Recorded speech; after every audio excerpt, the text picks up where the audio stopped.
Assalamualaikum warahmatullahi wabarakatuh. Pada kesempatan kali ini saya ingin menjawab soal UTS dari mata kuliah Filsafat Umum. Soal pertama adalah berfilsafat sudah pasti berpikir, namun berpikir belum tentu berfilsafat. Kenapa? Jawaban saya, karena berfilsafat atau berpikir filsafat adalah orang yang berpikir secara mendalam, menyeluruh, dan spekulatif. Sedangkan berpikir biasa adalah berpikirnya orang awam, yaitu berpikirnya masih tercampur, tidak berpola, dan tidak sistematis. Soal nomor 2 adalah jelaskan sejarah filsafat disertai dengan identifikasi pemikirannya. Pertama, sejarah filsafat pada masa Yunani kuno. Kelahiran pemikiran filsafat diawali pada abad ke-6 sebelum Masehi, yang ditandai oleh runtuhnya mitos-mitos dan dongeng-dongeng yang selama ini menjadi pembenaran setiap gejala alam. Pemikiran filsafat Yunani kuno mencapai puncaknya pada masa Aristoteles pada tahun 384 sebelum Masehi sampai 322 sebelum Masehi. Ia mengatakan bahwa tugas utama ilmu pengetahuan ialah mencari penyebab objek yang diselidiki. Yang kedua, sejarah filsafat pada zaman pertengahan. Pada masa pertengahan ini, terdapat periode yang membuat perkembangan filsafat tidak berlanjut, yaitu pada masa skolastik Kristen. Pada masa itu, perkembangan filsafat dan ilmu pengetahuan sangat buruk, karena pihak gereja membatasi dan melarang para filosof dalam berpikir, sehingga ilmu pengetahuan dan filsafat tidak berkembang. Yang ketiga, sejarah filsafat pada masa modern. Filsafat modern memiliki ciri khas dan karakter dalam mendapatkan kebenaran. Cirinya adalah kesangsian terhadap kebenaran itu sendiri. Pemikiran filsafat modern lebih cenderung membicarakan hal-hal yang ada dalam dirinya. Yang keempat, sejarah filsafat pada masa dewasa atau pasca modern. Menurut Auguste Comte, tahun 1798 sampai 1857, pemikiran manusia dapat dibagi dalam 3 tahap, yaitu teologis, metafisis, dan positif ilmiah. Bagi era manusia dewasa ini, pengetahuan hanya mungkin dengan menerapkan metode-metode positif ilmiah. Soal nomor 3 adalah jelaskan definisi filsafat dan cabang-cabang filsafat. Secara etimologi, filsafat berasal dari bahasa Yunani, yaitu philosophia. Philos yang berarti cinta dan sophia yang berarti kebijaksanaan, sehingga dapat diartikan sebagai suatu gagasan yang penuh kebijaksanaan dan kebenaran. Sedangkan secara terminologi, filsafat adalah suatu ilmu pengetahuan yang merupakan proses pemikiran untuk mencari hakikat kebenaran segala sesuatu. Filsafat berarti berpikir sedalam-dalamnya, bersifat kritis, bersifat universal, dan tersusun secara sistematis.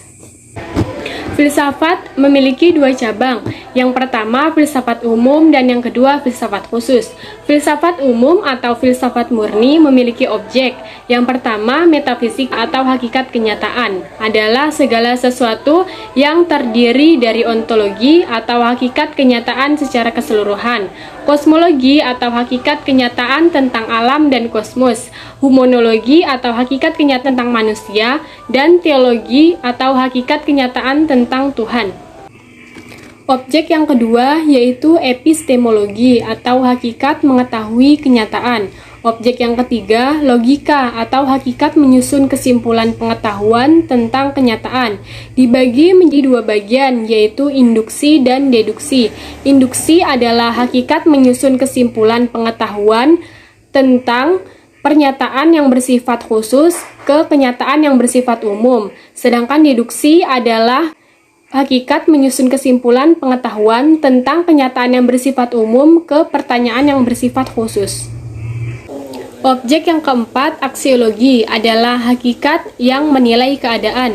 Terdiri dari etika dan estetika. Etika adalah hakikat nilai yang berhubungan dengan baik dan jahat. Sedangkan estetika adalah hakikat nilai yang berhubungan dengan indah dan buruk. Cabang yang kedua adalah filsafat khusus atau filsafat terapan, yang objeknya adalah kenyataan salah satu aspek kehidupan manusia yang penting, yaitu filsafat pendidikan, menyelidiki hakikat pelaksanaan pendidikan yang bersangkutan dengan tujuan, latar belakang, cara, dan hasilnya. Objek yang kedua adalah filsafat hukum, yang menyelidiki hukum sebagai suatu bentuk yang sangat khas dari pengawasan sosial dalam masyarakat.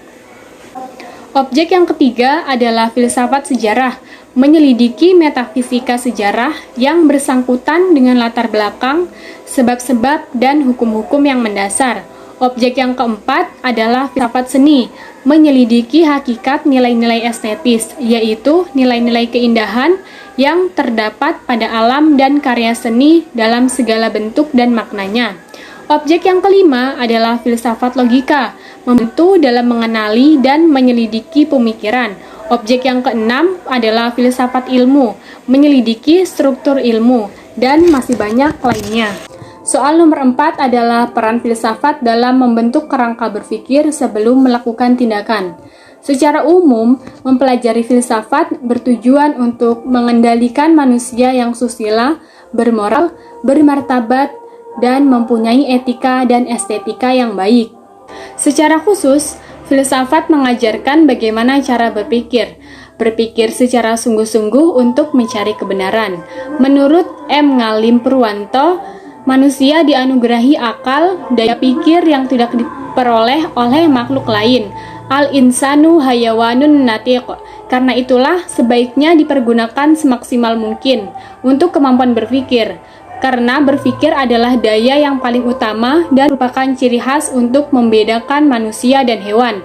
Aktivitas berpikir sangat diperlukan dalam kehidupan manusia, yang pada akhirnya akan menentukan hasil yang dicapai. Samanya dengan pentingnya perencanaan sebelum bertindak.